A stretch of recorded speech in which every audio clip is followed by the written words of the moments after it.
What's up, my friends? Welcome back to the Business of Tattooing podcast. Super excited to bring you episode 24 with a very special guest, the one and only Mick O'Herien.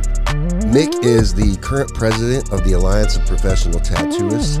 We're going to get way into the weeds with Mick. We're going to talk about his incredible journey as an apprentice under the one and only legendary Shotzi, his involvement in the APT, what his calling was to the regulatory landscape, becoming an advocate for the tattoo industry, fighting oversight and overregulation. This is a very critical conversation, one that you all need to hear, and it's a conversation that really paints a clear picture of where the tattoo industry is today and where we're headed in the future. Thank you for joining me. Let's get into it. First of all, thanks for coming on the show. Dude, thank you for having me, man. It was cool to get that email.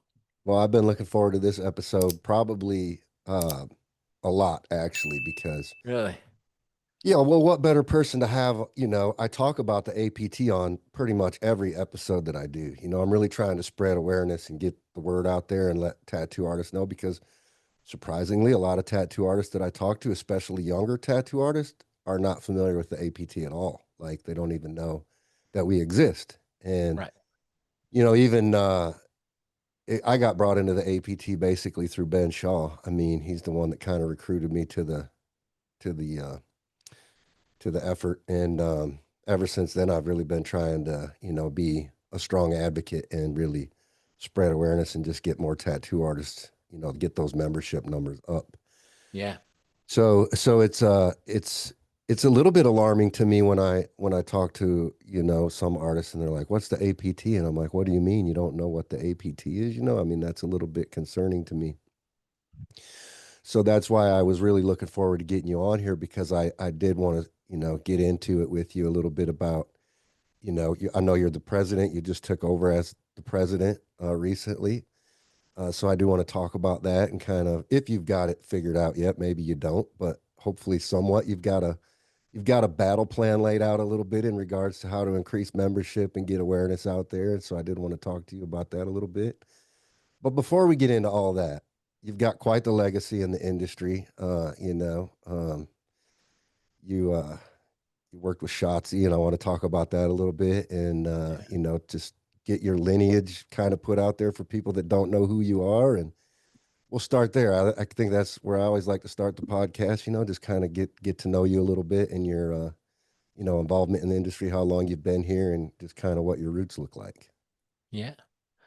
Well, I started off just getting tattooed. The first tattoo I got was at Philadelphia Eddie's before I joined the Air Force. I was trying to be in a band, playing guitar, ended up in Philly, got a tattoo. And it was just kind of like one of those bugs that catch you. I mean, every one of us has dealt with that. And then throughout the military, got tattooed in different locations. And I ended up being stationed in Alaska, where I became friends with a guy who owned a shop that did piercing and tattooing. And I had gotten out of the Air Force and I was trying to figure out what I wanted to do with my life. I didn't want to necessarily work at a thrift store, you know, organizing clothes the rest of my life. And he goes, "Mick, why don't I teach you how to pierce, figure out your life, and go from there? And if you stay in the business, it'll be good to you." So I started working as a piercer and started my apprenticeship up at Body Piercing Unlimited in Fairbanks, Alaska, under a guy named Kevin McKinley, who was gauntlet trained, which is kind of cool. And then I moved. My now ex-wife wanted to move back to her hometown in Ithaca, so we moved back to Ithaca. I finished up my apprenticeship at a spot called Steele's Body Modification that was in Ithaca from the 90s, and went through the divorce, moved around the country, ended up working at Shotzi's Tattoo because of a band that I was really good friends with. Got me the interview with Shotzi because they were friends with people that worked there. So I came out and I sat down, and the first thing Shotzi does is introduces himself, and it's like he's a man that never needs an introduction, Right, you know. right. Legend. And we sit down and he pulls out these tarot cards. And I'm like, what is going on? At this point, like, I'm just like, I thought I was here for an interview. I didn't realize, like, my fortune was gonna be told, but I didn't want to say anything because Right. this is Shotzi. And he does his tarot cards and he goes, okay, um, you're gonna start next month. I said, okay, well, right now I'm living in Indiana. Like, I got to get some things. He goes, okay, I'll see you next month. I go, all right, great. So I get hired at Shotzi's as a piercer. And I'm there and I'm working. And I mean, throughout my whole life, I've drawn, and now I have this unlimited amount of references in this, historic shop. So here I'm just drawing and drawing and drawing. And a spot opens up at his studio in '04, and he goes, all right, Mick, it's your turn. You're gonna learn how to tattoo. Shotzi, like, no, no, no, no, no, no, no. Like, I never wanted that. Like, I can't tattoo. I mean, I'm just drawing. Look at these, like, how am I supposed to, put something permanent on people's bodies? It's Mick, that's what we're doing. You start tomorrow morning. Be here, and I'm going to teach you how to make needles. So I show up 10 o'clock in the morning, and he says, this is the way it's going to go. He lays it all out for me. He goes, but the number one thing that you need to understand is you will only get out of this business what you put in. Mm-hmm. And if you don't put in, you will be a taker and you will be put out. I said, all right. So I go through my whole apprenticeship with Shotzi, and that concluded. And all of a sudden, like, I'm this tattoo artist, and I'm almost this reluctant tattooer. I've been reluctant in every move forward that I've ever done because I have, and a lot of artists have this. I have this almost this imposter complex of Right. like, do I deserve to be here? Do I deserve to have what I have and be in the positions that I'm in? At that point, Shotzi sold his business in 2006, and me and the new owner, we didn't necessarily see eye to eye. So it was time for me to move on. And I moved on. I worked at a shop, and then I was working at another shop, and that owner was just like, listen, I'm done. I don't want to do this anymore. I want you to buy the shop. And I was like, I've been tattooing 5 years. There's no reason I should be owning a shop at this point. He goes, well, it's either that or you find another job. Like, oh man, like, and again, like having that imposter syndrome being like, do I deserve to even be a tattoo artist right now? Mm-hmm. It's like, all right, well, I guess I'll buy the shop and we'll figure it out from there. So I buy the shop, I build it back up. We do really well. And at this point, I'm in my second marriage, and I wanted to move a little bit. I wanted my shop to be a little bit closer to where my home was. At that point, I was driving about 40 minutes to work.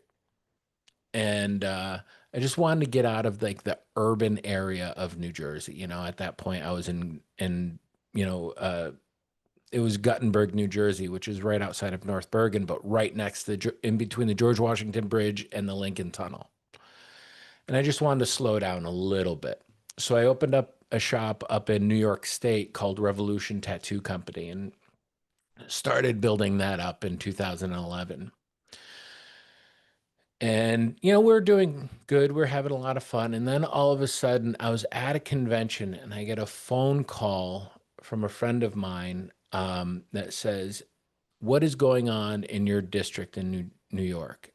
I was like, what are you talking about? He goes, they've just passed this law about single shot ink cartridges that, is you can only use one per tattoo. This is all we're going to do.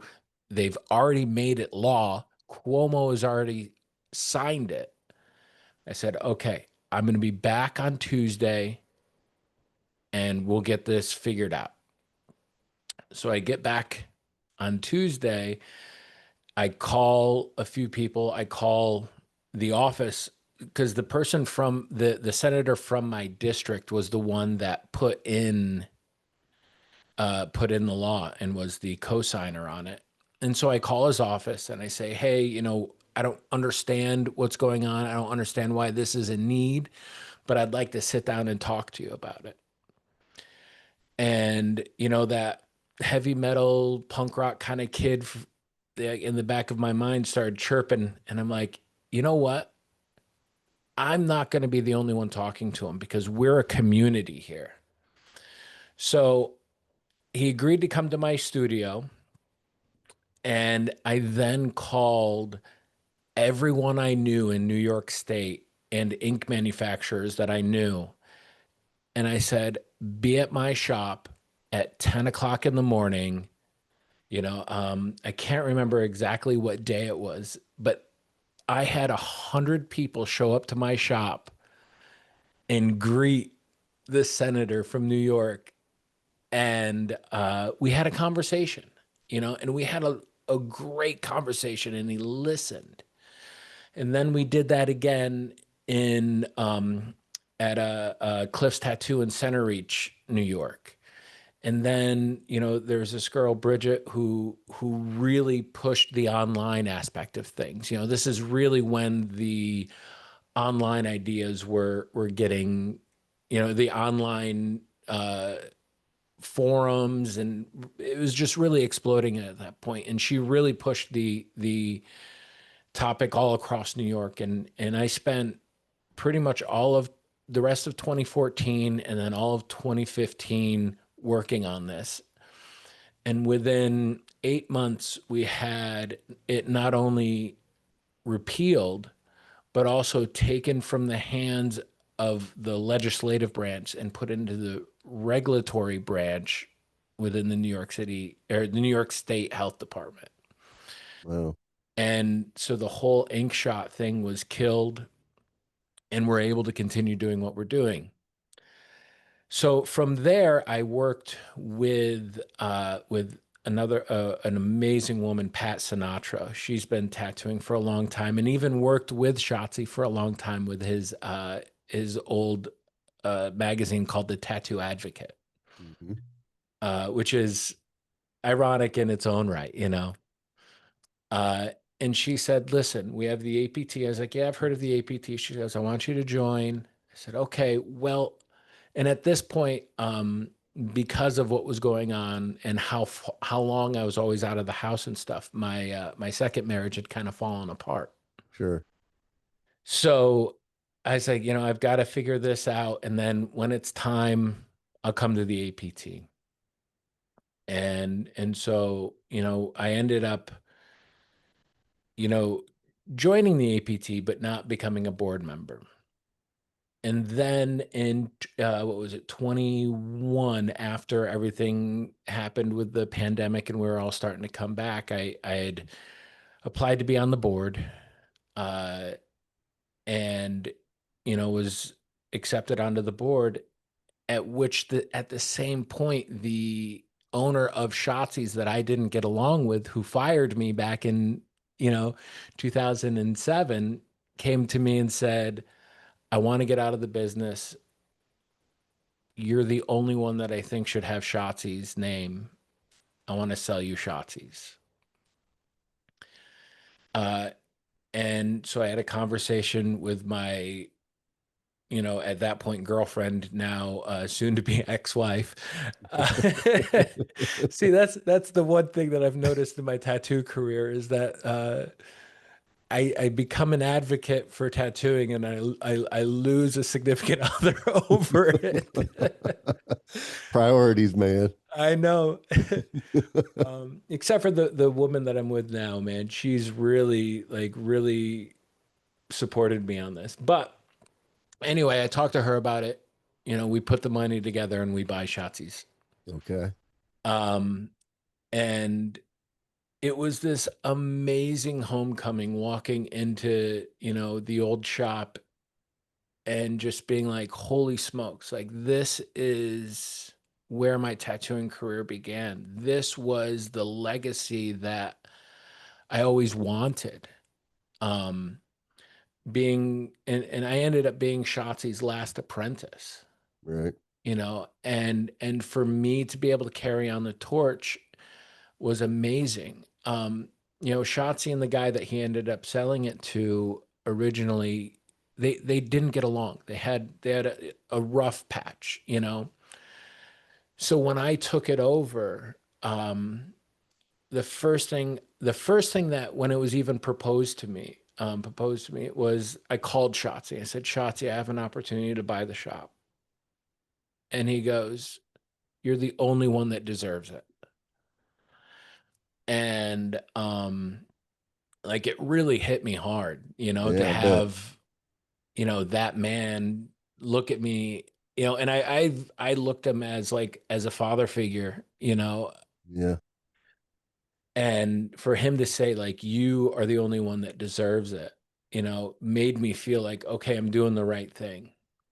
So after 16 years of Shotzi not being allowed and around Shotzi's tattoo, or even to tattoo in the state of New Jersey, I brought him back Wow. and he was able to tattoo in his shop again. And the funny thing is when he was coming in, I said, all right, Shots, come on over. This is my booth, but it was your old booth. So this is where you're going to be tattooing. He said, no, I'm not. That's your seat now.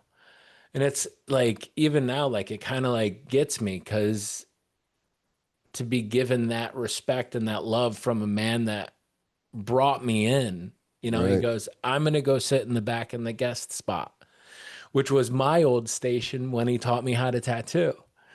So here I am sitting up in the front working and he's sitting in the back where I worked. It was like this change. And it was so amazing and like healing for him, healing for me, and healing for Shotzi's tattoo as a whole. And like it really made me feel like what I was doing was right. Yeah, You that's know, quite the story. That's powerful. Yeah. yeah. Super humble guy. This right here was a painting that he did in 2001. And when you turn it over here, let me see if I can pull it down real quick.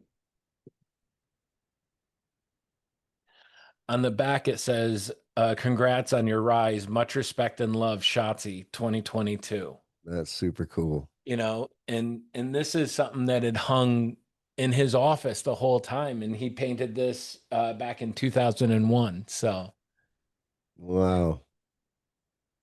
Yeah, that's incredible, man. That's an incredible story.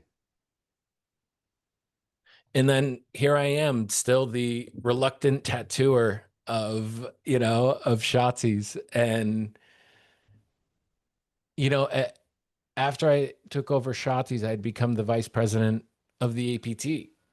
And now the president, which again, like to be the president of such an amazing historic, organization is it's a weight on the shoulders, but it makes me proud to be able to be where I am and who I am, and in a time where it's needed Right. more than any other time that we've dealt with in history. It is needed right now.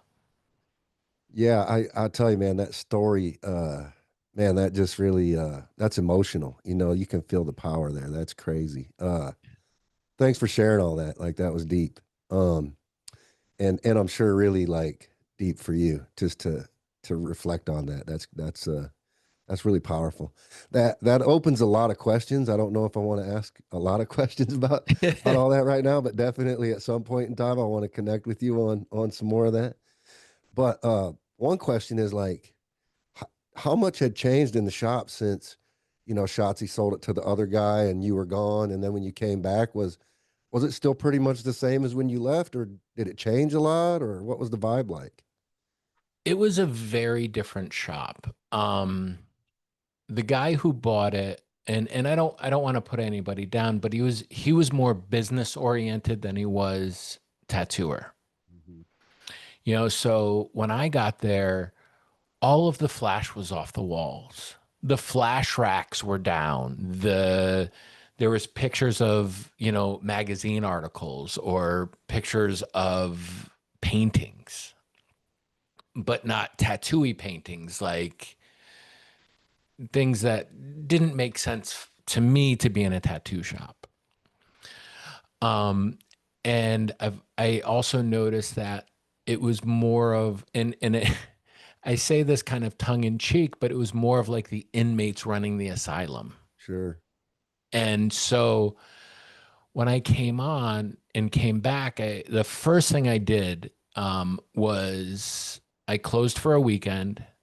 I took everything down with the help of a gentleman that worked for me, and he's still with me. He's amazing, Brian. And we repainted the entire shop. We took all of the flash that I'd accumulated over 19 years, and we hung it frame to frame all over the shop. We put It up bring, references. We put up, everything, and we took it from it was painted this green and yellow color, which was what the colors that the old guy was trying to use. And I was like, but it were these very muted colors, and I was like, this feels more like a pizza shop to me than it does a tattoo shop. right. So I was like, I painted it teal, hung up all these frames, and it just really came back to life. That's awesome. And So it's you awesome. brought back the original vibe back to the shop, the Yeah. original heartbeat. Absolutely. And I feel that that is the biggest need in the tattoo world right now, is that heartbeat, that vibe, that people come to us not for just amazing art. People come to us for an amazing experience. This is as much as a performance art as it is a actual art. Like, we have to take care of our customers and be with them while giving them quality artwork on their body. And that's the one thing that Shotzi's always said, is that they're going to be your next electric bill. They're going to be your electric bill for August of 2022. But you are going to be their tattoo artist for the rest of their life. Yeah. I like that comparison that you made, and I never even really thought about it like that, but it makes a lot of sense because I think like I always compare different art forms, like I'm just a lover of art in general, whether it be music, painting, performance arts like theater, all that kind of stuff. Mm-hmm. But when you said that, it really made me think of like some of the emotion that gets elicited when you go watch a good theater performance, like you feel that emotion on the stage, you know what I mean? It just sits with you and it just resonates with you. And I like that you use that as a comparison because it's absolutely like hit the nail on the head perfectly because that is something that we don't think a lot about as tattoo artists, like the impact that we have on a client, and we do talk about it a lot um, in a negative way, more so, I would Mm-hmm. say. We talk about how artists oftentimes don't have good bedside manner or they don't know how to make that connection with a client. And even in today's world where the tattoo world is what I would consider very shaky today, like it is a Mm-hmm. very uncertain place for a lot of artists. I think in my uh, conversations with people, what I'm getting the most is that the artists that are doing well are the ones that know how to keep that connection strong with their clients.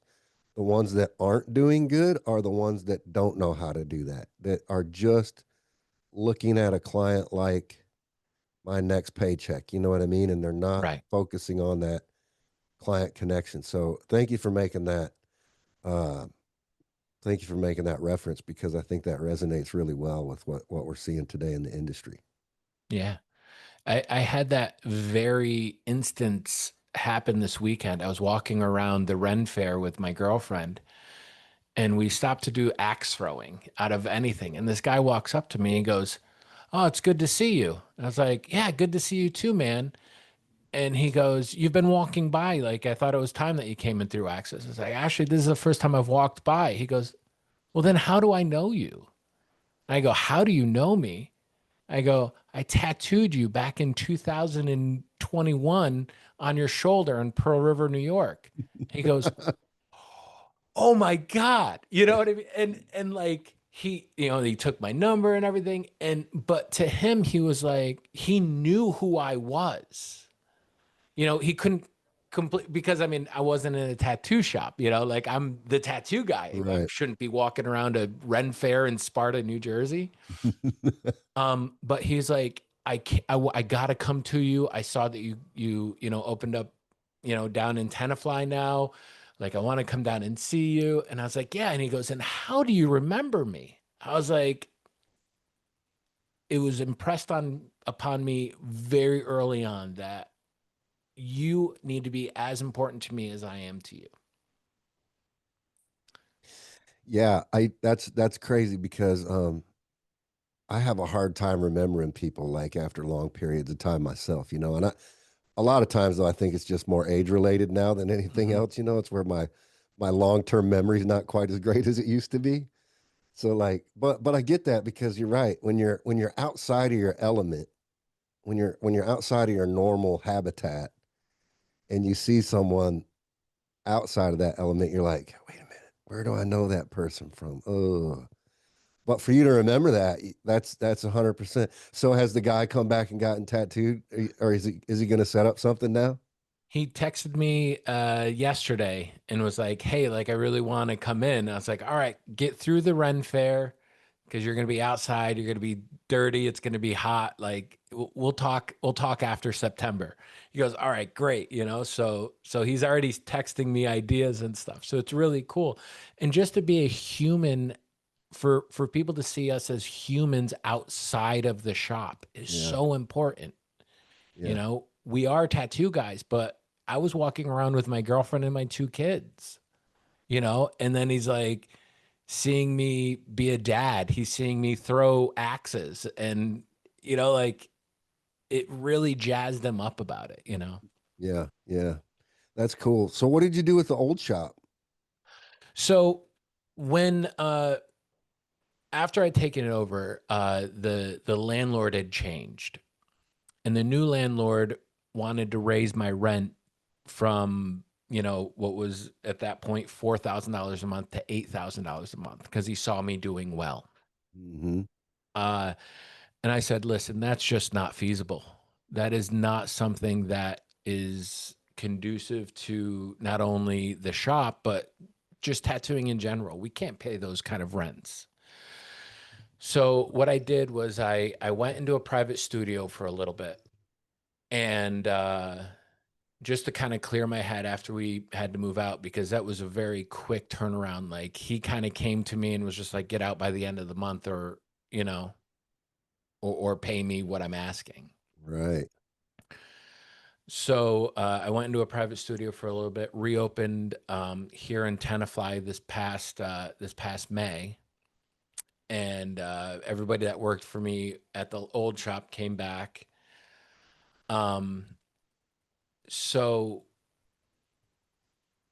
it that the one thing that I see as an issue of our success, at least in tattooing, is people see our success and they want to latch onto it. Hmm. They want to grab a hold of our success and try to bleed us for what they have or for what we have. Right. And this was exactly what that landlord was doing. He saw me take over a shop, start to be more successful than the previous owner, and he just decided that he was going to cash in on it. And for us to be able to, for me to stand up and say no, like that's not right, like, and the prices that you're asking is insanity. We got to be able to stand up for ourselves and tell people when enough is enough or when something isn't right. Yeah, I think from a business sense, at least in my experience, it's just like I hate renting shit. You know what I mean? I don't. I don't, it's just really different. It's always been difficult, even like just living, living in an apartment versus buying a house. It's like I know people have different opinions about it, but to me, I've just always been like really irked by the thought of just, $4,000 a month for what? You know what I mean? Like Right. over a year, that's a lot of damn money, right? I'd Mm. rather have that money going towards my own like investment, like I'm just gonna go buy a damn building and own it and fuck a landlord. Right. And honestly, I think the next evolution of Shotzi's will be that. Um, it's right now real estate in New Jersey is pretty out of control. Hmm. So I wanted to kind of calm down. I want to kind of start building it, you know. When I took the time off and I did the private studio, like it kind of it took Shotzi's out of the eye of the people for a little bit. And so now we're trying to build that back up and bring that back to what it needs to be and was over in Wayne, you know. Yeah, and I think in situations like that, it's a little bit more difficult because you have so much legacy, right? Like Mhm. there's value in the legacy there. Like the tarot card thing that you were talking about, it's the energy, right? There's a Mhm. ton of energy there. Like years and years and years of memories and just energy that's been created inside the walls of that establishment, and Right. that has its own historic value, so it's not easy just to pick up the pieces and move them, Right. it takes it removes something from that, so that's a little Absolutely. bit tougher. Yeah. And you're 100% correct on that. Like, you know, I you know, before Shotzi passed, like I told him about what we were doing, where we are going to be and stuff. And I sent him pictures of, as we were putting things together and stuff, and he was really into it. Um, he unfortunately wasn't ever to be in the building, but we're setting something up like I want to do an event where his wife Christine comes out, and she's a tarot card reader and a I don't know if a medium would be an appropriate term. I'm not sure what she uses as a term, but like I want to have her here and come and do some of that stuff with us because again, being part of that legacy, I don't want her to be, forgotten or left behind because that's, you know, Shotzi loved her, you know, more than I've ever seen another man love a woman. Like, and it was one of the most amazing things. And to have her around, I don't want her to be forgotten or left behind. Like she just came out August 5th, she just came out with a tarot card deck that she painted Really? herself and put it out. Yeah. And she's working, I hear that she's working on another one. And so she's doing what she can and she's very artistic, and she does a lot of really amazing things. And, you know, I don't want the tattoo community because a lot of times when the tattoo artist passes, the family's kind of forgotten about or left behind, Right. Um, I don't want that for Christine. I want her to be as much if I'm at a tattoo convention or I'm at anything, I want Christine to be there with me because she I am in business Shotzi's legacy. She is Shotzi's legacy as well. You know, Right. and she's an amazing woman and everybody here loves her to death, and anybody that talks to her is like, wow, there's something special about her, you know. Yeah, yeah, I love that. It reminds me of like Roy Boy and Deborah. You know what I Oh mean? Like yeah. you see when you see Deborah at shows today, because she's still out there on the road. She's still going to shows, and she brings all the Roy Boys. Well, not all of it, but she always has something of Roy Boys at the show with her.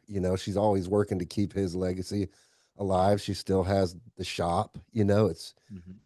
It's really cool to see people keep that stuff alive because I think this is important to me.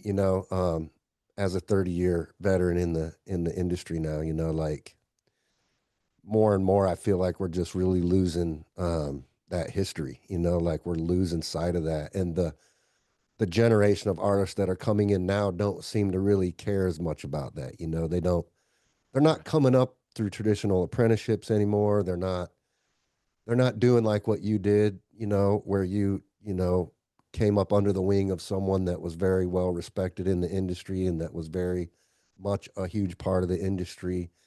They're not getting saturated with history like you did. Right. So I think it's really cool, and it's admirable that you want to keep that alive, because I feel like there aren't enough people doing that anymore. No. And anybody that comes into the shop, especially as a worker, like they have to have that love and respect for the business, the tradition of Shotzi's, and if they don't, I'm not interested. I'm just not. I have a young guy right now who wants to learn how to tattoo, and we're working on drawing and stuff. And he's of that generation that like doesn't know Shotzi, doesn't know Roy Boy, doesn't know any. But it's up to us as the holders of the torch to pass that information and knowledge on. And at times we have to shove it down their throats because they don't know how important it is. They a lot of the younger generation just sees us as these old gatekeepers. Right. Now, I want to share my knowledge. I want to bring good people into the business. So am I gatekeeping in a way? I, I would say yes, but I'm gatekeeping something that I love and care about so much. And I want, if you show me your love and your care for this business in the way that I love and care for this business, then you'll immediately see that gate open, you know? Right. Hmm. Yeah, that's a tricky it's a tricky subject, like I've talked Hmm. about gatekeeping a lot. I've written articles about it. I've gotten in some pretty heated conversations with some tattoo artists from my generation and even before my generation. It's like it's a very interesting topic with a lot of different points of view in Hmm. regards to gatekeeping. I even stopped using the word. I don't even use that word anymore, really, because it's a good word, but it just doesn't, like, if you start a conversation off with that word, it just kind of automatically like puts people on the defensive somewhat. Yeah. So now I go into it and I say, like, hey, let's talk about strengthening the gates. You know what I mean? Like, not necessarily keeping the gates closed, but if we're going to open the gates, how do we make sure that we're only opening the gates to the right people? Kind of like what you're saying, that the Right. people that really care about being a part of this, that aren't just like seeing somebody at a convention making, X amount of dollars, and then they get like, ooh, I can make this kind of money. And Right. and all I got to do is go pick up a kit off of Amazon and watch a couple YouTube videos, and that's as easy as it is to get into this. So And that's like that's where. the flashy lights, and like I was at a convention this weekend, like the flashy lights, the rock star looking banner with your face on it, or Ink Master. all of the Instagram likes. They see this as a way to become an influencer, which is like this new career field for these younger people. It's they can be an influencer instead of, and that's their way to get famous, Right. like I've reluctantly become who I am because I don't want to be famous. I want to be the coolest unknown guy that knows everybody. Right.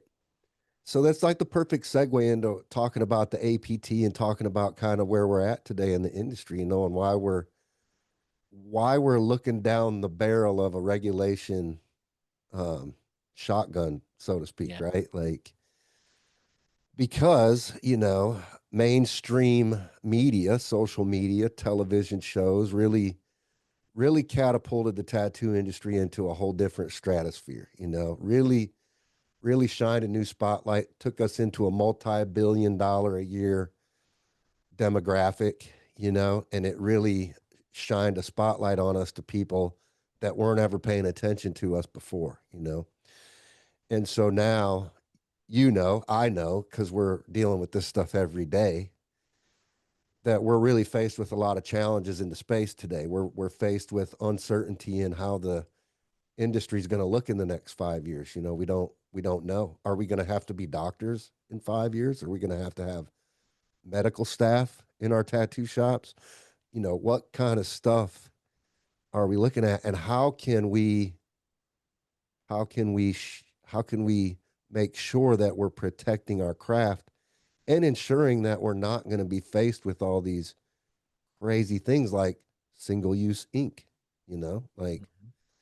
it's magnified 100 times beyond what you were dealing with all those years ago, when you first became an advocate. So I'm kind of curious to know your thoughts on where you think the industry's at today. And then, what do you think we need to be doing as a whole, the ones that really care about this industry? What do we need to do to make sure that we're protecting the future of this industry?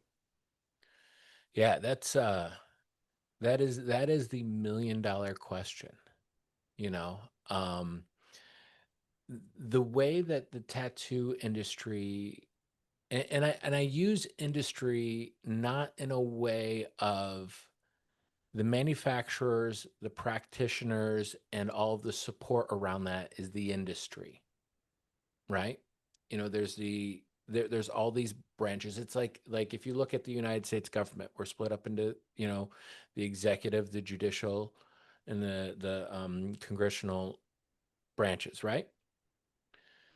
Just like the tattoo industry, we have the manufacturers, the suppliers, and the practitioners, And the collectors. and the collectors. So yeah, as a whole, we are an industry. The practitioners is more of the trade in the way that I've looked at it.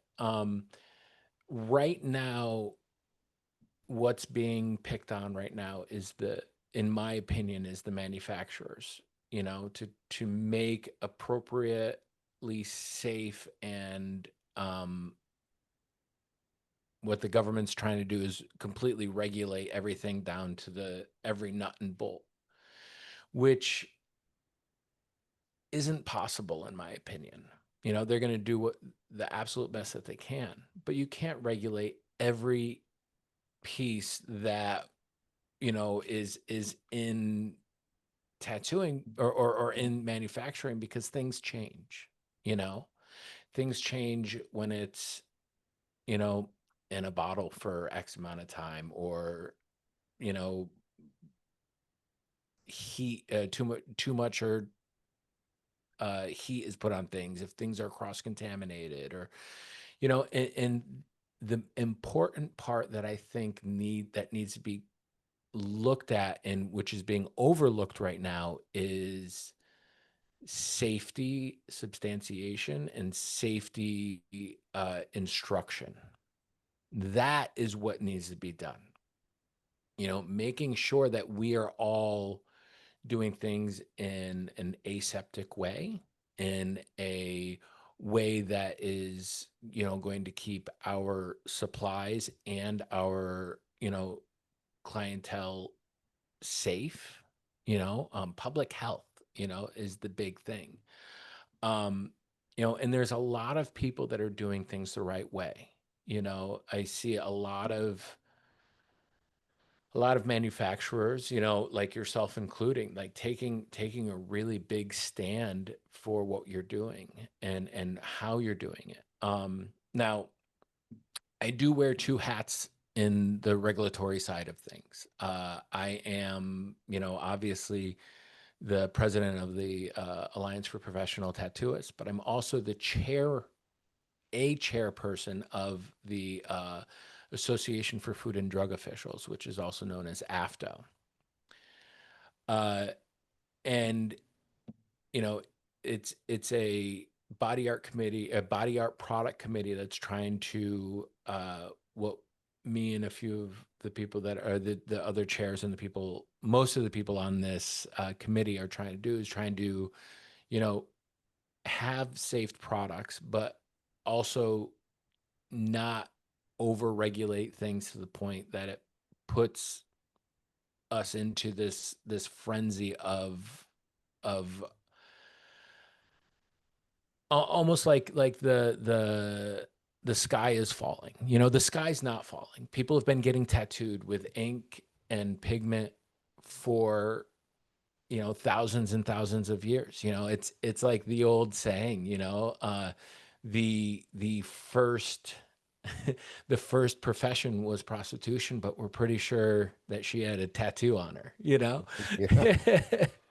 I don't remember exactly who said that first, but I know I've heard it definitely from Lyle Tuttle and a lot of the other old hats. But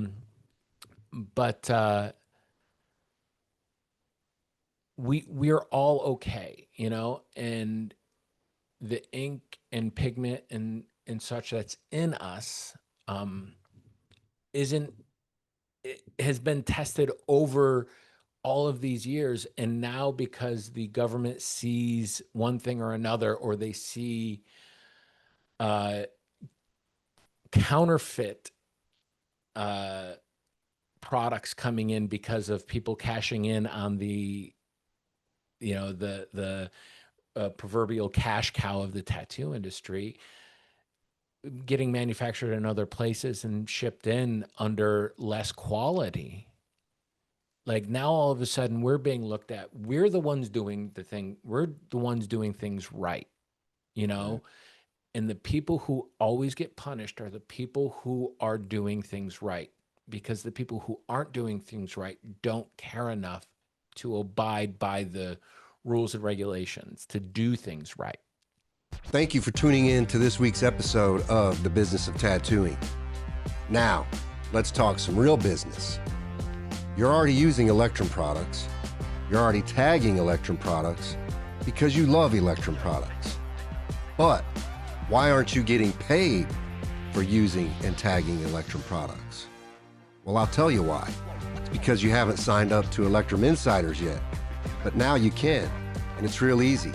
Just scan this QR code on your screen or go to electrumsupply.net today to learn about Electrum Insiders and how you can earn cold hard cash for doing what you're already doing. We want to thank you at Electrum for using our products, so we created the Electrum Insiders program exclusively for artists just like you. So don't hesitate. Get on over to electrumsupply.net today and start earning money for the content that you're already creating. Now, let's get back to this week's episode. And to keep our eye on what's going on, we have organizations such as the APT, where we're trying to make the tattoo trade more federally recognized. Right now, the federal government doesn't recognize tattooers or tattoo artists, however you want to say it, tattooists. They don't recognize this as an actual job. We don't have an apprentice declaration within the apprentice syllabus of the United States, and there's a place where you can look all that stuff up of what apprenticeable career fields are, and tattooing hasn't ever been, which I don't necessarily think is a bad thing. But if we want to be looked at seriously, we have to start taking these steps and taking these bold stances of saying, hey, we are a legitimate business. We are using legitimate products. And just because there are less than appropriate products out there available doesn't mean that we're using them.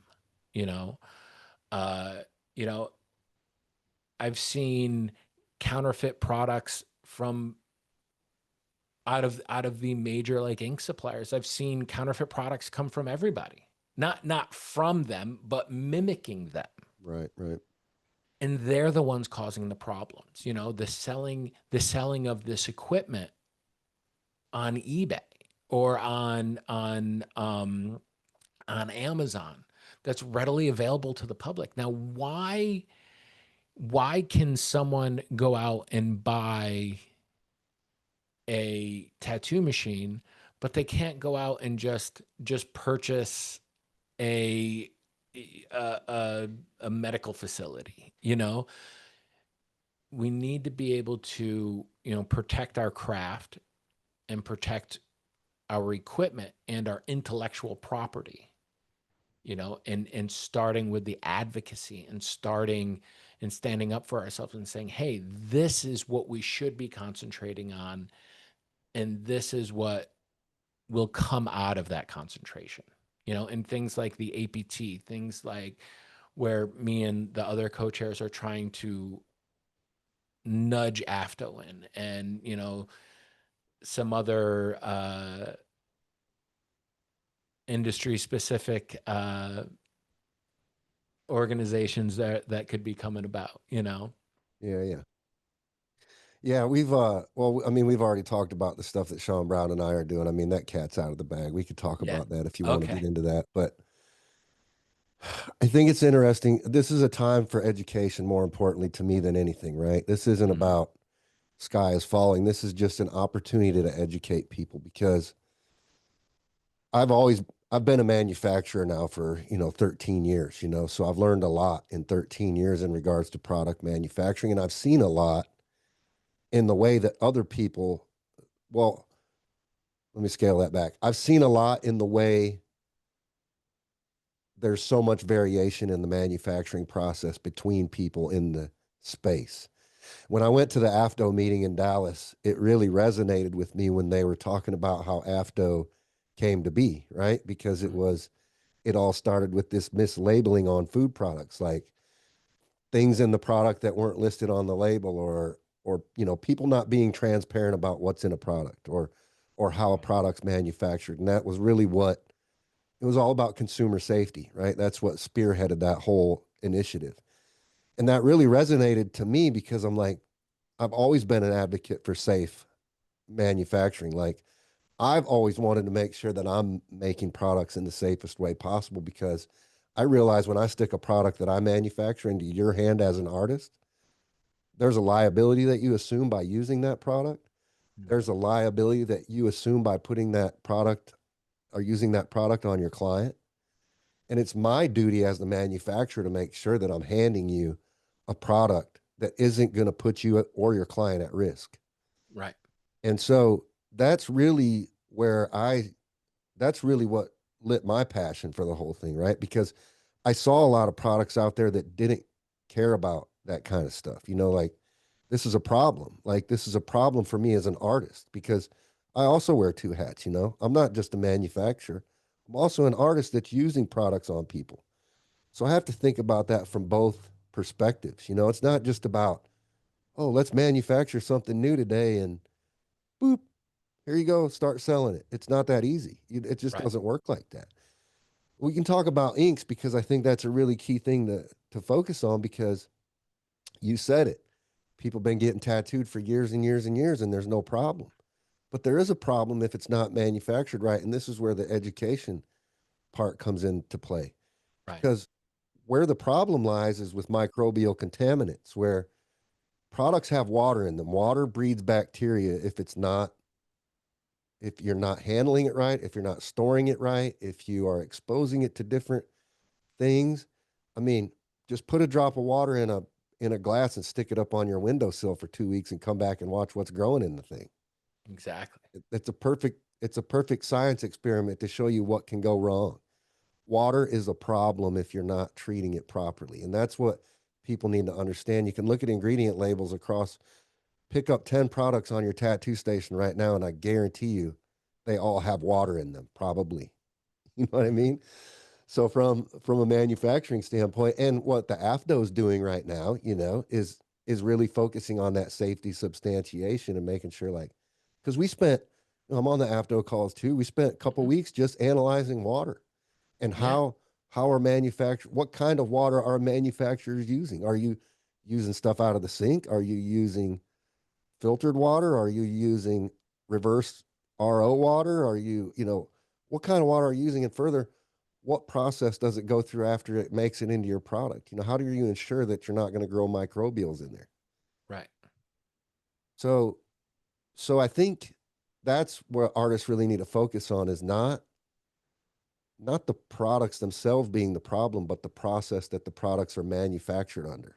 Hmm. And that's where we have to, that's why, you know, organizations like CTS came to be. That's why organizations like now TEMA that we're putting together are coming to the surface, because that's our job as manufacturers to make sure that we're aligned and that we're following a strict code of ethics and good manufacturing practices to ensure that all the products that are making it to tattoo artists in our industry are safe products, Right. are vetted products, are going through a process to where when they get to you as the artist, without a shadow of a doubt that this product is safe to use.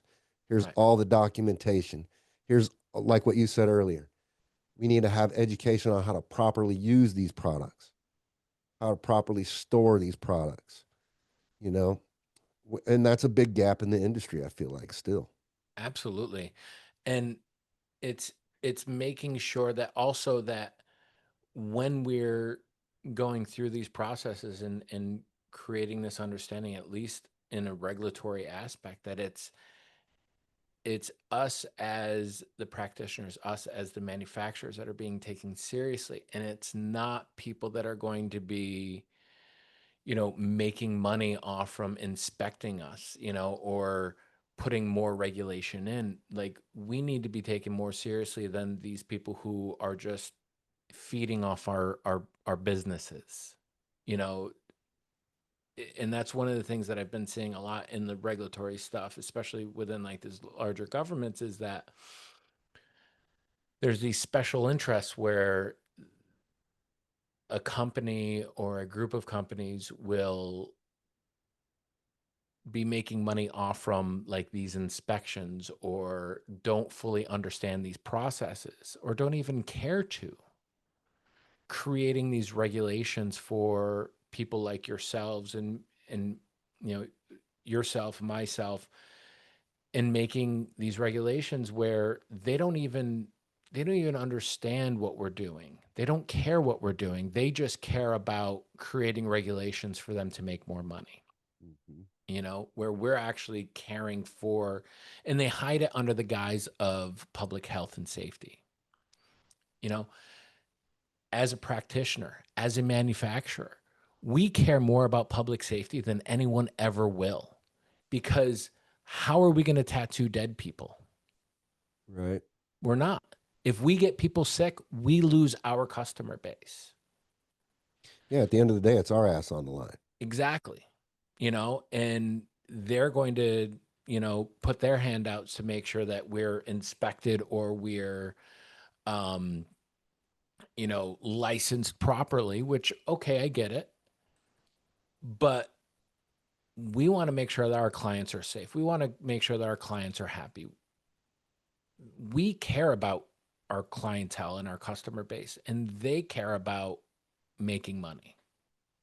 I mean, Yeah. listen, we all have to keep our electric on, but when it comes down to it, it's our asses on the line. Yeah, and I think from a you know, um, we need to form groups like, well, we're forming TEMA because we need to Hmm. have manufacturing oversight in our industry. We have to, and not to say that. Well, I mean, I'm okay with saying that. I wasn't going to say that, but I'm okay. We do need to police the products that are being put out in the tattoo industry. Absolutely. We do need, because there are a lot of product, like you said, the counterfeits. Hmm. Somebody has to have an eye on that. Somebody has. There has to be a way for an artist to be able to go and say, I want to try this product. I've been hearing a lot of people talk about this product. I'd like to try it. I need to go to a website that could tell me about this product. If the Right. manufacturer's website isn't doing it, then the TEMA website needs to be able to do that.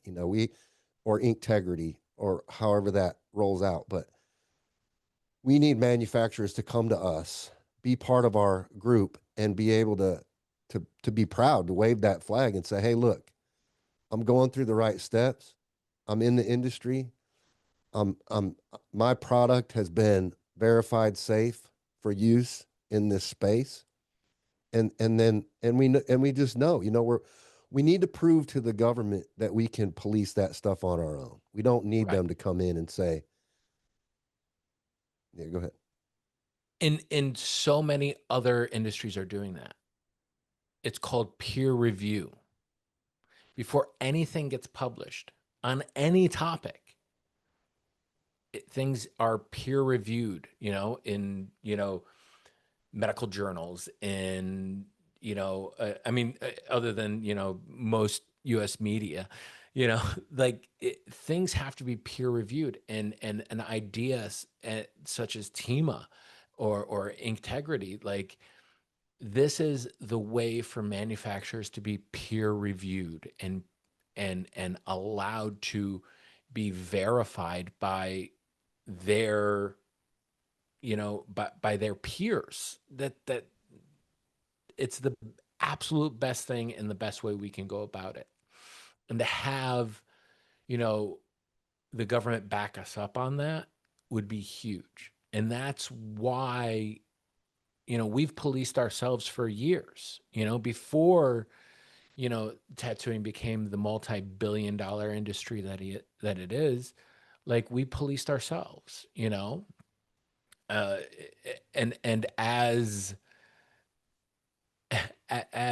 like barbaric as, like, if someone opened up a shop on you back in the 50s and you didn't like them, or they weren't charging the right prices or doing the right thing, someone would walk through and throw a brick through their window, you know and I mean, of course, being a little bit more civilized, I guess, in a way. We're trying to do things appropriately now, and we want to make sure that like your tattoo ink is, you guys, I remember back when you first came out with the gel stencil stuff, like I remember that coming out on the scene, and like that bright green color, Mhm. like that was marketing in itself. Yeah. You wouldn't be where you are today if that was a horrible product, you know um to be able to be reviewed and recognized by your same level of manufacturers would be huge. And I think that's great. I've seen the evolution of labeling on ink, Yeah. from being a a address label written, fire red, Right. like Right. from Right. that to looking at like these numbers, and like, what used to be called MSDSs, now there are SDSs, right? Right. Uh, to see stuff like that coming out, it shows the legitimacy of what we're doing. And that wasn't forced upon us. We did that on our own because we want to be good and safe for our clientele, Yeah. not because some government's telling us you have to do this or else. Right. Well, SDSs are a good example. MSDSs used to be 2 or 3 pages long. They didn't have a lot of information in them. Right. I think maybe 10 years ago or something, they said, oh, it's not MSDS anymore. Now it's SDS.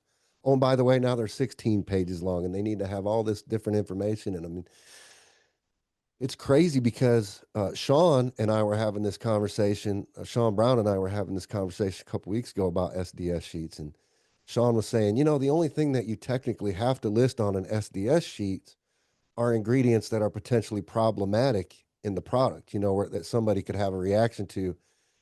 They need to be able to reference that SDS to see how to deal with whatever the problem could be.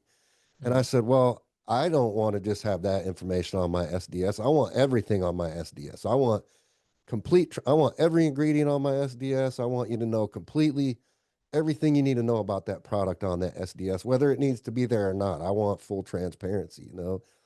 And I'm not saying that's what everybody has to do. I'm just saying that's what I personally want to do. Like, I'm Right. a really big advocate for complete transparency in manufacturing and what's in my product. I feel like that's so important because as a consumer, again, that's me wearing the tattoo artist hat. You know, that's what I want to see out of the products that I use. So therefore, that translates into what I put out in the industry for artists using my products. I want you to have what I would want to have, you know.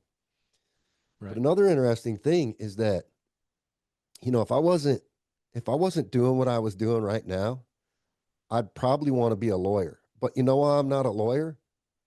Because I'd have to go to school for 8 years to be a lawyer. Right.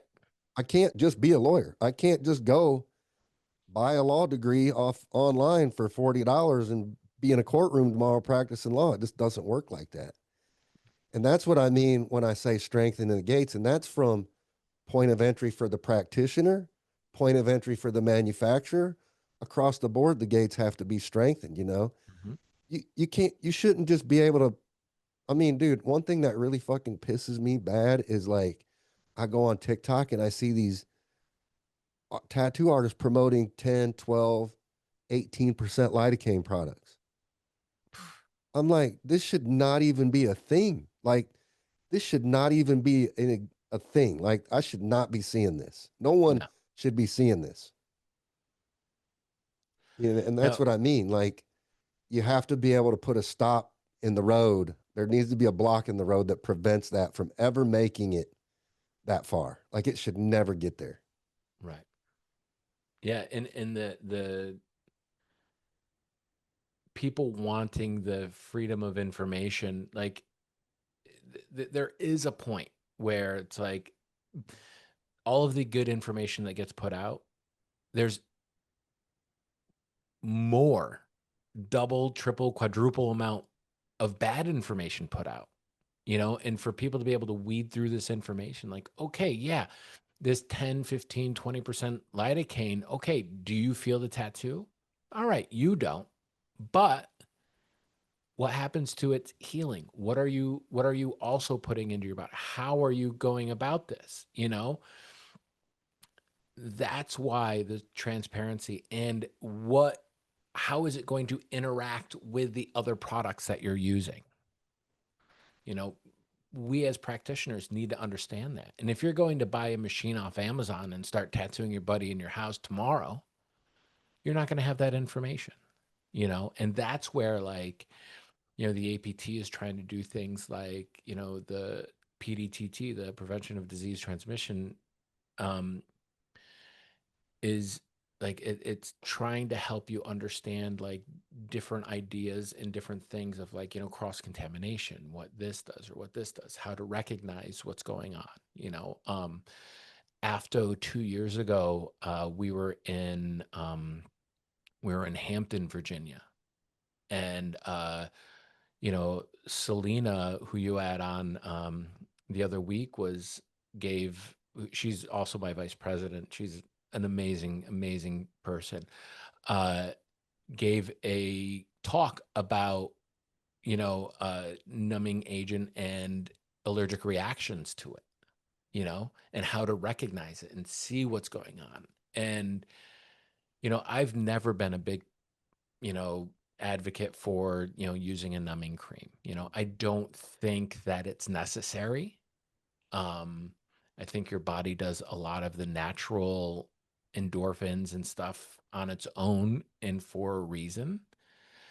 Um, and I think that's the way I feel about it. You know, like I'm not going to put that out on anybody else, but like you need to be able to understand what you're doing to people and how you're doing it, and how it's going to react to them. You know, even with a lot of these different new aftercares, you know, like everybody and their mothers creating some witch's brew in a, you know, cauldron and calling it aftercare, you know. Yep. What actually heals the body? The body. Yep. No product that you smear on it is going to make it heal any better than the body is going to do to itself naturally anyway. Yeah. Yeah, I want to get I want to spend a good amount of time that we have left really focusing on the APT. Absolutely. um, I want to talk about, because I'll tell you one thing. I told this story to Selena actually when I had her on. I was picking up a prescription at the drugstore a few weeks back, and the lady comes to the counter and she says, "Wow, I really like all your piercings. Who did all your piercings?" And I said, name my piercer out in South Bend, Noah Hutt. And I said, she's like, "Oh yeah, I know Noah." She said, "My daughter's a piercer, down in Terre Haute, and she's an APP piercer." And I said, "Yeah, I only go to APP people. Like I just don't trust a piercer if they're not APP certified. Yeah. And that's honest truth, because I know I've had piercing get jacked up before, by going to someone that I don't know what their background is. I don't know what their training is. I just walk into a shop and like, "Oh yeah, I want to get my ear pierced." And Right. it just doesn't get done right. There's anatomy. People don't think about that. You know what I mean? And I think we need to get to a place where consumers and collectors recognize the importance of vetting a tattoo artist, a qualified tattoo artist, right?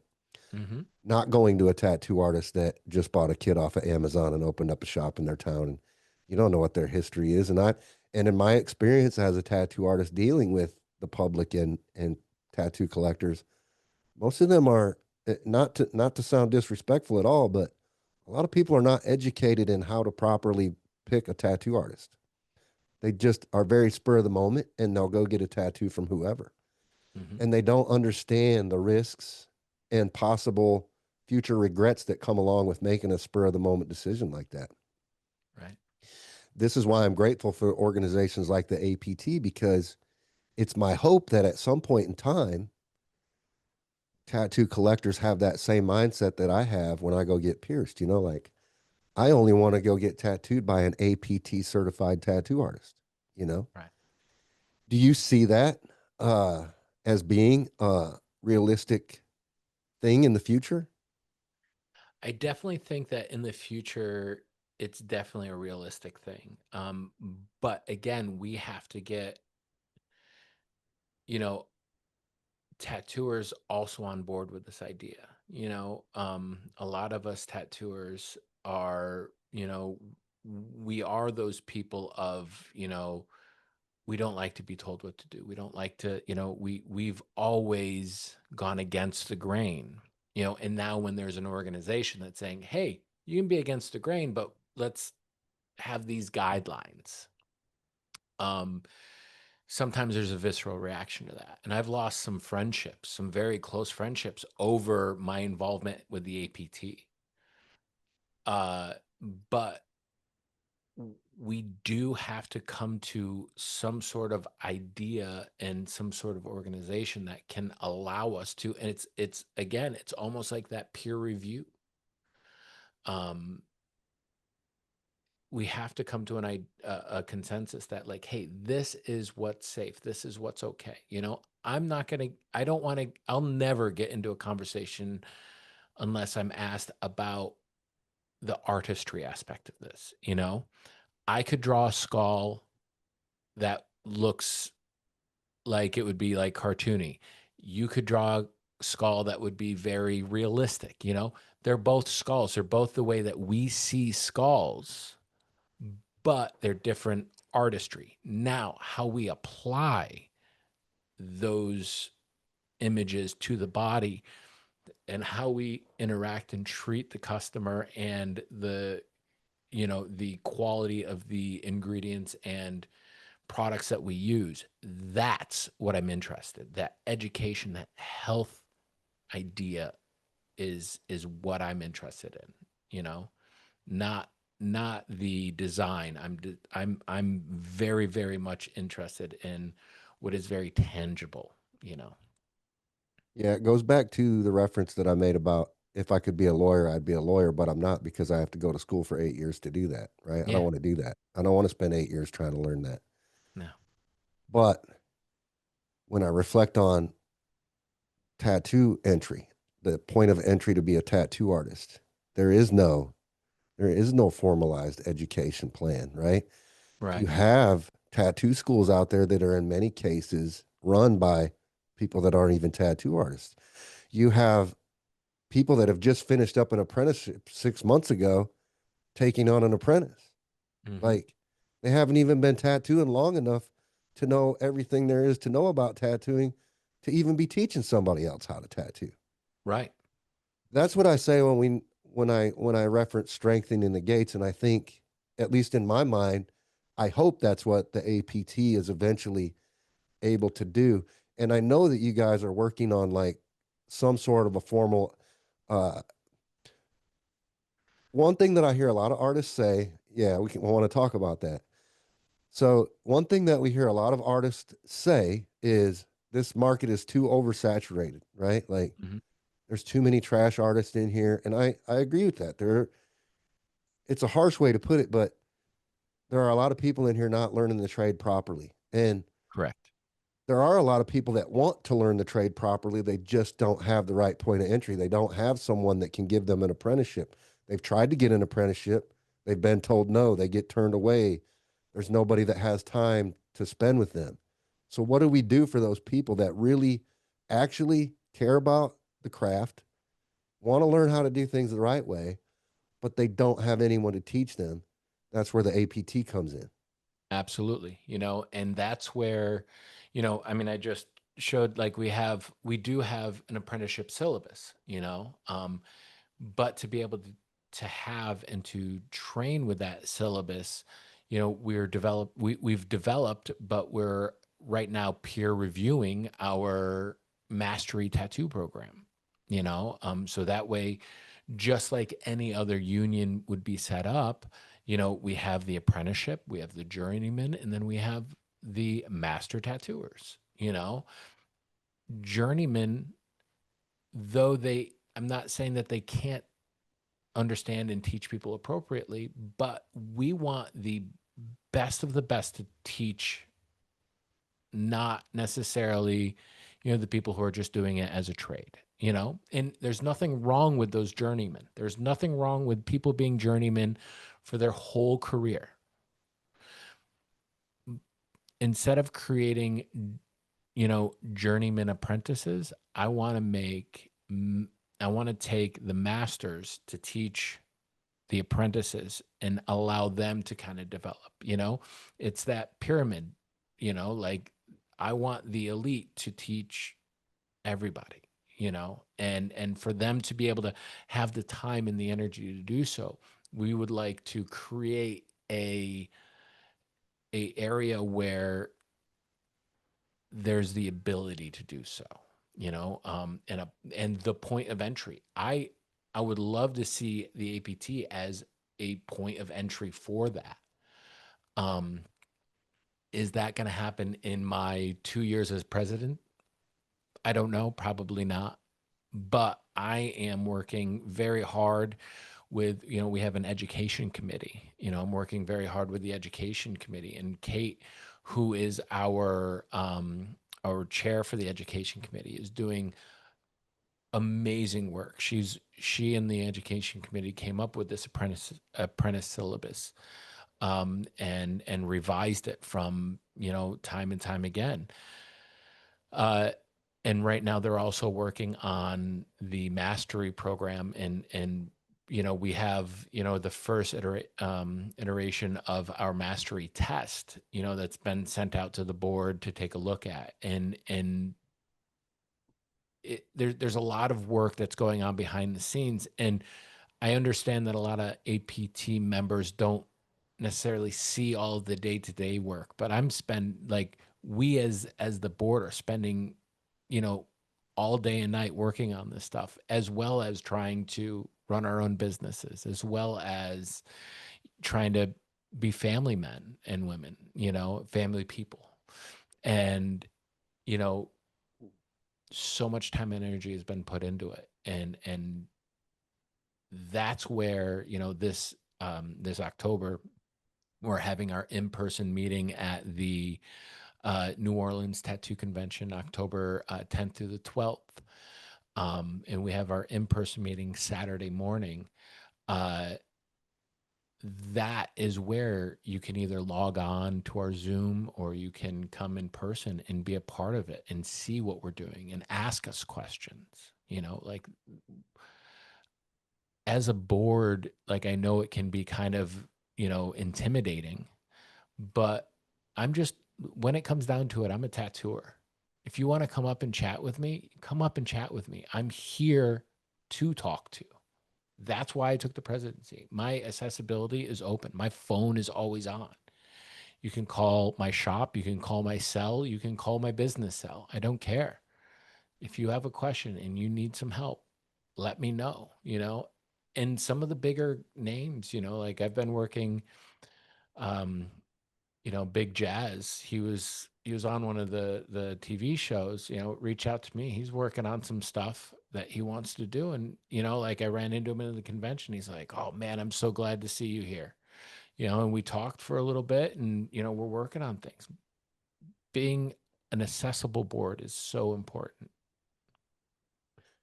Yeah, I want to talk about the structure of the APT. I want to talk Mhm. about the history of the APT because as we mentioned in the beginning of the episode, there are a lot of artists out there that I encounter that aren't even really familiar with the APT at all. So I do want to get into that. I want to peel that back a little bit. I want to talk about how long the APT's been here, when it was formed and why it was formed. And then I want to talk about, so that people really understand, I want to talk about the structure of the APT. Obviously we know that you're the president. We know Mhm. Selena's the vice president. I want to take a look at, for the listeners, I want to kind of lay out, like, what does that board look like? Who's that board comprised of? Mhm. I want to get into every state has a representative. Who are those people? Like, what is the APT in its entirety? So the APT was formed in 1992 here at the Meadowlands Convention, um, which was, I mean, in a different iteration. This is, was this past weekend.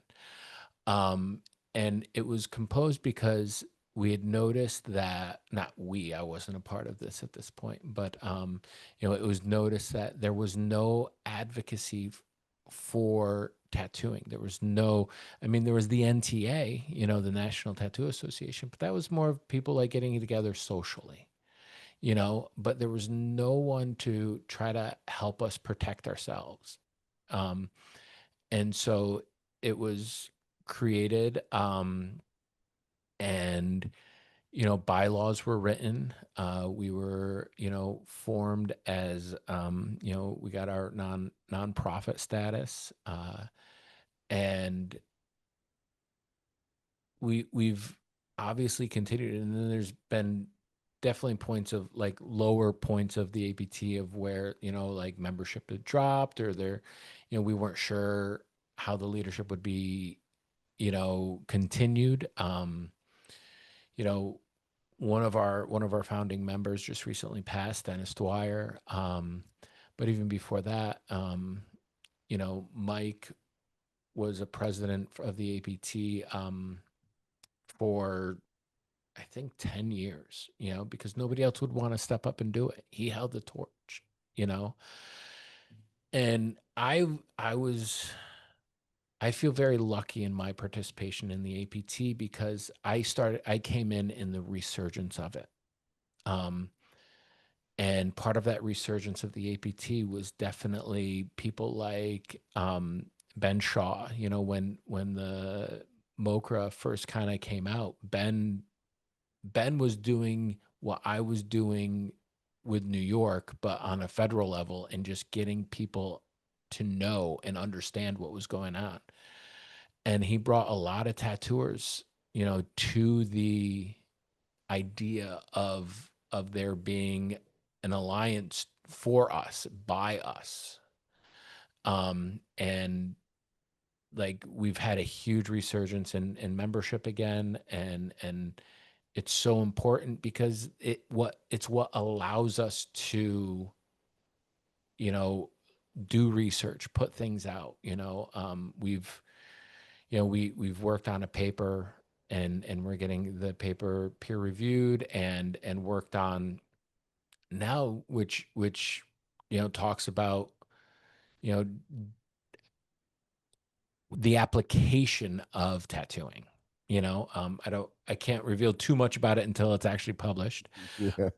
But we've been working on things on defining what tattooing is, scientifically, not just, like the oral history, but writing it down and getting it scientifically authenticated.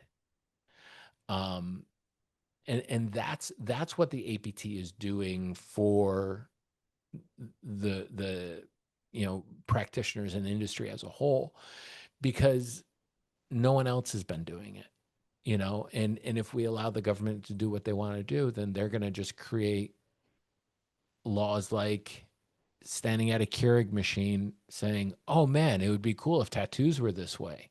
Yeah. And that is a direct quote from 2014 that the senator said. He's like, I was getting coffee from my Keurig machine, and I was like, man, it would be really cool if tattoos were, inks were like this. And I was like, well, you obviously don't understand tattooing if you're comparing us to coffee pots, Yeah. K cups. K cups. Yeah. Um, And then he went to work that day and wrote a law. exactly. He's like, this is a great idea. It is. I can't even. Anyway, um, so what is the leadership of APT, and what is that composed of? Okay. Obviously, you've done the interview with Selena, the vice president. We have Caroline Evans, who's been a executive board for a long time. She's now our treasurer, and then we have Angela Teresi as our secretary. I'm obviously the president, but we've talked enough about me. But we have so many amazing other tattooers that are on this board, which is composed of about 13 people, uh, ranging in years of experience. People like Sean Anderson, who's been tattooing since I think it was 1987 is when he started tattooing under Sailor Moses. We've had, and it goes all the way from there to people that we have a doctor. We have a medical doctor, Matt Davis, on our board that helps us, and he's been, he's had a body, he's got a bodysuit. He's been getting tattooed for 15 years, but he has the medical professional to help us substantiate things, um, and we're all guided by our amazing home office executive director, Julie, who is like, if you call the APT or you write the APT an email, she is the person that is going to, talk to you first, and she really holds down the fort. She's our one paid employee, and so with all of us, we also have what's called our advisor board. People like Don Cora, Pat Sumatra, Jesse, who is our huge PDTT. He does all of our trainings right now, and he's been doing this for so long, like it's almost second nature, But we also have like Troy Temple from Villain Arts. Like he's one of our advisors, and he's been tattooing for a long time, and doing so many things, and he's so graciously to allow us the space to put uh, uh our in-person meet on at his show in New Orleans. It's just he's always so gracious and amazing. And I was talking to him this weekend at the Meadowlands convention. He's like, he's so busy with everything that like he misses being like an official board director, but like as an advisor, he's able to help us out, and kind of he's got out of any of us, he has got his pulse on the tattooing because he's dealing with the practitioners and the clientele on a daily basis, all together, all at the same time, Hundreds so at a time. it's cool to see him, and I appreciate all of his help and his knowledge and wisdom. Yeah. Yeah, that's a stacked deck, a powerful table of individuals together trying to work in the better interest of the industry. And hats off to you for, taking the reins of the presidency and, assuming that responsibility in the already busy life that you have as a tattoo artist and a father and just as a, person. It's a lot of responsibility to take. So, thank you for that. And, hats off for that. I think you're doing a great job so far. Thank you. I hope other people are telling you that as well. It's probably a pretty thankless job most of the time. Yeah, I get yelled at a lot. Yeah, yeah. So let me say thank you. But uh, no, I did want to talk a little bit too. I want to kind of get into the fact that you have representatives from each state and kind of what are their responsibilities. so we are we're revamping our state advisory boards. And so we're trying to create it so we have one advisor or a state rep for every state in the United States, and of course we have some people that aren't not people, but we have some states that don't have advisors. And if anybody's interested, reach out to us via email or on our Circle platform. The head of that is Don Cora, and he's being assisted by Caroline Evans. And what the state board does, or the state advisors do, is they keep an eye on what's going on in the state, and if there's anything that they think is important to be looked at or brought up to the board, or they're our boots on the ground, you know people that have us see what's going on in each individual state. During 2014, I probably would have been the state rep for New York State. Sure.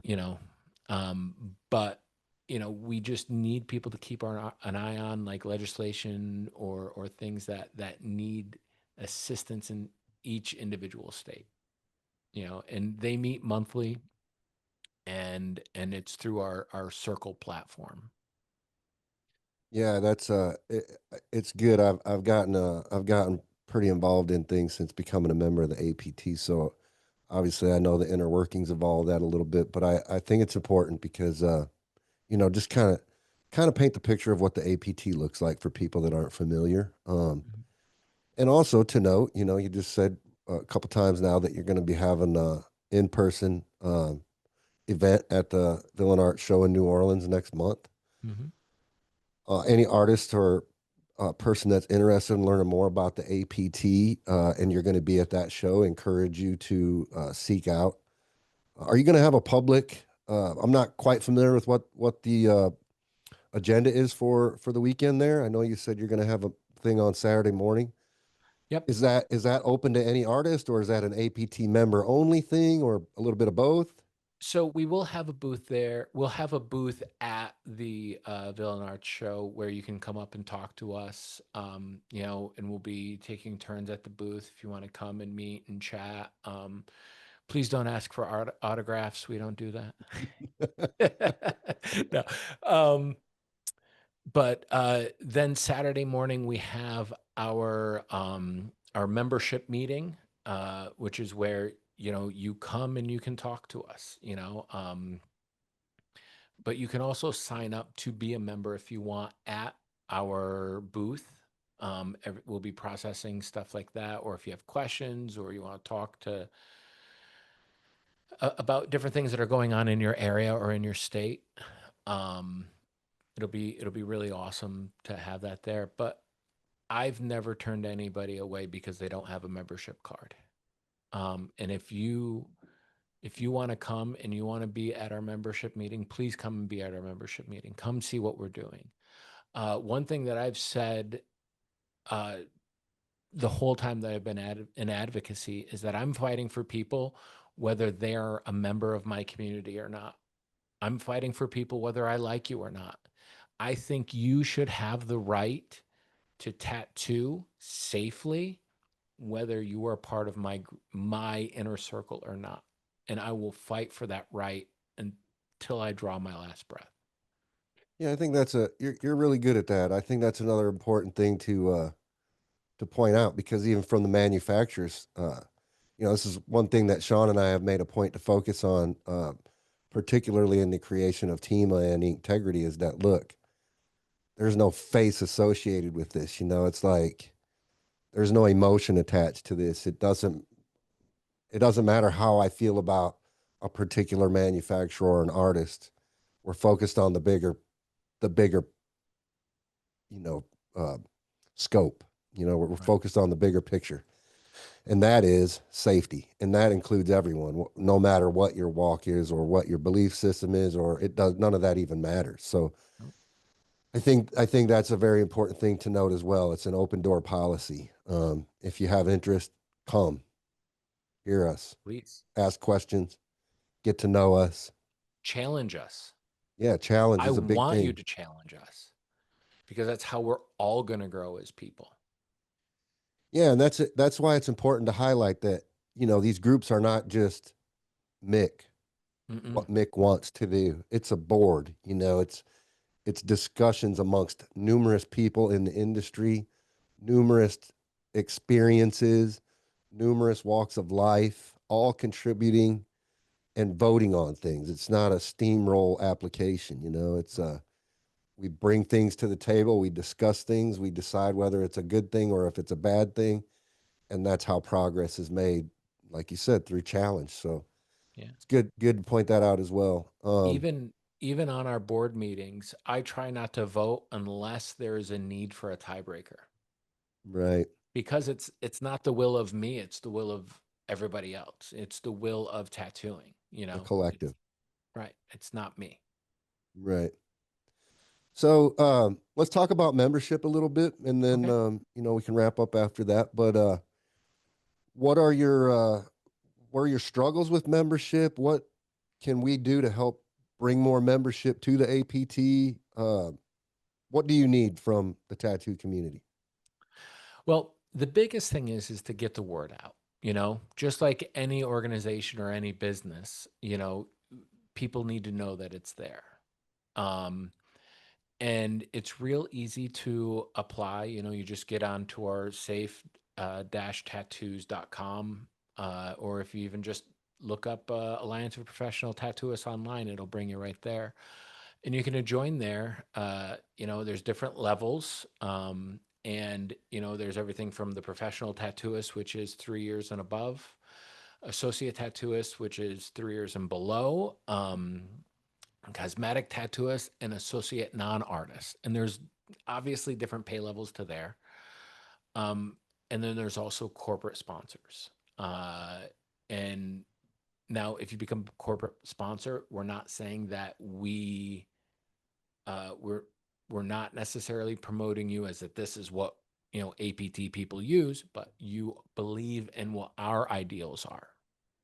And that's very important to establish, is that if you're a corporate sponsor, you know, you're a manufacturer organization that believes in our vision and our mission, you know, and, we're not here to promote necessarily you. We're not here to say that you're the only one or you're the best, but we're here to say you guys support us and we're here for you, you know? Not non-associate or associate non-artist is, that's a real easy. All you have to do is be an enthusiast, and that's $75 a year. It gets you the ability to be at all of our events, and enjoy yeah the non-tattooing training and chatting with people. Piercers and health department officials can be a part of that. Cosmetic tattooists, that's pretty self-explanatory. Associate tattoo artists, those are for tattoo artists that have been tattooing less than 3 years, for your apprentices, and you can still have, the membership ID and the access to our circle community and full voting rights at the membership meetings. And then professional tattooists, that's the full membership. You know, uh, you get the first time that you take your PDTT, is $75, but every retake there as a professional tattooist, you get free retakes. So, if you have to get recertified for your PDTT and show it to your local government, free retakes every year, You only um, pay for that once. you pay for that once. That's it. And, you know, Now I've brought up the Circle platform a few times, and what the Circle platform is it has a huge community of like-minded individuals. Whether you fully agree with everybody or not, you can have that discussion there. Um, but there is different events that happens every Monday. We have the Monday Mojo, which is members only event where you can kind of get in there. And just chat about tattooing and chat about what's going on. We also have things like, let's see, tonight we have a Living Legends Q&A with Joe Capabianco. This is a guy that's I've been watching him in tattooing since I've gotten tattooed. And I'm super excited to see, what's going on with him. You get to chat with him and talk to him. And he's got a really cool podcast going on too that he, it's going to be a fun one. Yeah, We've yeah. had Good Time Charlie on there. We've had you know Carrie Barbara on there. I'm sure we'll eventually have you on there, as soon as someone asks you. I'm not necessarily saying that has to be there, but we also have an employment law coming up on the 17th, where we're going to have an attorney on there, Shannon Jenkins, Esquire. She's going to be there. It's, again, another members only event. There's so much going on, and there's something for everybody. If you're interested in history, we've got Jay Brown doing stuff. If you're interested in just like hanging out, that's the Monday Mojos. There's so much going on, and just not enough time to do it. And if you want to get more involved, with the political aspect of things or the organizational kind of things like that, you can join the APT and then eventually become a board member. And then being a board member, you start taking like those really active steps in creating things and change for our industry and our future. That's our legacy. Our legacy is making sure that we leave tattooing better than we found it. you know Yeah, just speaking from my own experience as a member of the APT, I'll tell you that, and let's be honest, I mean, the point membership is not expensive in terms of no. membership. It's not expensive.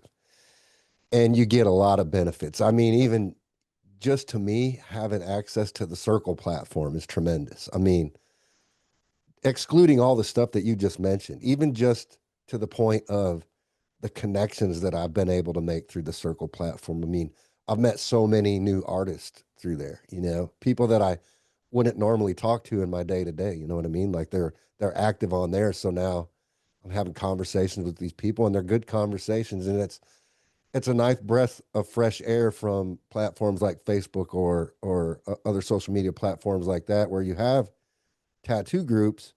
But in my experience, and it hasn't happened to me, but just from observations that I see, a lot of times those are very negative spaces. It's like you could hmm post a tattoo in there and ask for critique, and people just kind of like poo poo all over it. Whereas if I posted the same tattoo in the Circle group, it's going to be a lot more constructive and positive feedback. It's not going to be all that negativity. The APT to me is much more of like a brother sisterhood type of an organization, where it's just a lot of like-minded individuals with their heads in the same places, focused on the same things, talking about constructive things, and just really trying to help build each other up. And we're a true community of peers. yeah, and I would say that alone is worth the membership fee, not to mention all the extra stuff that comes along with the membership. And we don't even talk, we're trying to get insurance stuff. We're working on that. We've been working on that for several months now, trying to get universal insurance benefits for all the members of the APT so that we can have affordable health care and liability insurance and things like that. And it's things like that that the tattoo community are so behind on. Like we don't have like the same rights as, like, say, a union would, like the electrical union. They have that collective bargaining. They have that ability to lobby, and they have that ability to come together and get that health insurance at a reasonable rate instead of being on like the Affordable Care Act. Things like that are things that we're trying to work towards and move forward so we can be looked at. Not only, we all know we're a legitimate business at this point, but we need the United States government to notice that we are legitimate and we're doing the right things to take the steps and to be right. Right.